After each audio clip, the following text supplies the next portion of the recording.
সবে ঠিকঠাক আছে না? অলপ হাঁহি দি পেলাই ধুনীয়াকৈ আজিৰ নতুন দিনটো হয়নে নহয়, সপ্তাহৰ প্ৰথম দিন হয়নে নহয়, সপ্তাহৰ প্ৰথম দিনটো ধুনীয়াকৈ হাঁহি মেলি খেলি আৰম্ভ কৰি দিওঁ, হ'ব?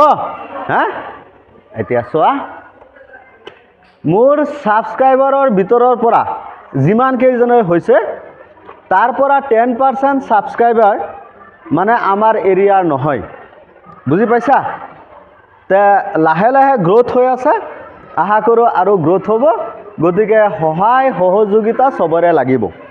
তাৰ পৰা কালি এটা কমেণ্ট পাইছোঁ যে ছাৰ উদাহৰণৰখিনিও কৰি দিব, লগতে কিছুমান ডাউট থাকে ডাউটবিলাকো ক্লিয়াৰ কৰি দিব।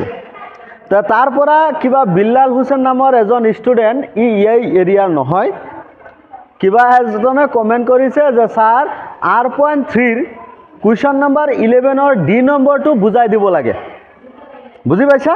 তো আজি সেই ডাউটৰ পৰা আৰম্ভ কৰোঁ, চোৱাচোন তোমালোকক সেইটো বুজি R.3 11ৰ D নম্বৰটো পেজ নম্বৰ 7। এইটো হয়তো তোমালোকে ভালকৈ বুজি পোৱা নাছিলা নেকি? চাচোন, হা, অলপ ক্লিয়াৰ হৈ যাওক চবৰে doubt. Page number 7 question number 11ৰ D কি আছিলে আনসাৰটো? M cube. খালি এম কিউবটো আনসাৰটো জানিলে নহ'ব, এক্সপ্লেনেশ্যনটো কি আছিলে সেইটো জানিব লাগে। ল'ৰাটো হয়তো চাগে সেই এক্সপ্লেনেশ্যনটো জানিব বিচাৰিছে, হয়নে নহয়? আনসাৰটো চবেই জানে এম কিউব, গতিকে তাৰ লাগে এক্সপ্লেনেশ্যন হ'ল কেনেকৈ। যদি এতিয়া এম আৰু এনৰ বদলি বেলেগ কিবা নাম্বাৰ দিয়ে, বেলেগ কিবা দিলে, মইতো যোৱাবাৰ টেষ্ট যোনটো পাতিছিলোঁ এম আৰু এন দিয়া নাই, মই বেলেগ কিবা দিছোঁ, পি আৰু কিউ নে কিবা দিছিলোঁ, বুজি পাইছে? তেতিয়া লাগি গৈছিল কনফিউজন হ'ল। যাতে সেই কনফিউজন নহয় তাৰ কাৰণে ফাৰ্ষ্ট বুজি লোৱা। ফাৰ্ষ্ট ডাউট আৰু first learner of mind, he ask me the doubt, হয় না? চোৱা ভালকৈ ক্লিয়াৰ কৰি দিওঁ, তাৰ লগতে তোমালোককো। হা, ফাৰ্ষ্ট ডাউট,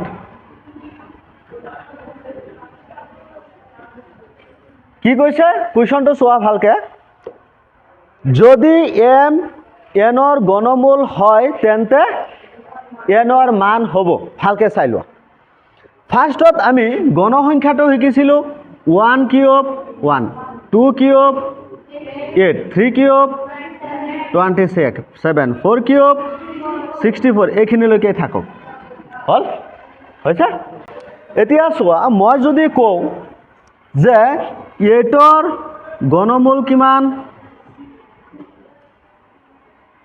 8ৰ গণমূল মানে 8 কাক কিউব কৰোঁতে হৈছে, 2ক কিউব কৰোঁতে হৈছে, কি লিখিম? 2। যদি কওঁ 27ৰ গণমূল কিমান, 3 হৈছে। এতিয়া যদি মই কওঁ 2ৰ 8ৰ গণমূল কিমান, 2, 27ৰ গণমূল 3, আৰু ইয়াক কেনেকৈ লিখা হৈছিলে? 27ৰ গণমূল আমাক লিখিব লাগে কিউব ৰুট 27, 27ৰ গণমূল কিমান, 3, হয়? যদি কওঁ 8ৰ গণমূল কিউব ৰুট, আমি কি লিখোঁ তাক 2 এনেকৈ লিখোঁ, হয়? এতিয়া প্ৰশ্নটোত সুধিছে কি, এমৰ যদি এম এনৰ গণমূল হয় তাৰ গণমূলটো ছাইডত, হয়? আৰু কাৰ গণমূল, তাক আমি কিউব ৰুট এন লিখিব পাৰোঁনে নাই? তো এতিয়া কি লাগে আমাক, এনৰ মান লাগে। ইয়াত কি হৈ আছে, কিউব ৰুট এন হৈ আছেনে নাই? এতিয়া অকল এন ওলাব হ'লে আমি দুয়োফালে কি কৰিব লাগিব, কিউব কৰিব লাগিব। ইয়াত কিউব ৰুট এন কিউব। এতিয়া চোৱা, কিউব আৰু কিউব ৰুট কেঞ্চেল যাব, কেঞ্চেল গ'লে ইয়াত এম কিউব থাকিব, আৰু ইয়াত অকল আমাক কিমান থাকিল, এন। তে এনৰ মান আমাৰ কিমান হ'ল, এম কিউব। বুজি পাইছা চবেই? ঠিক আছে।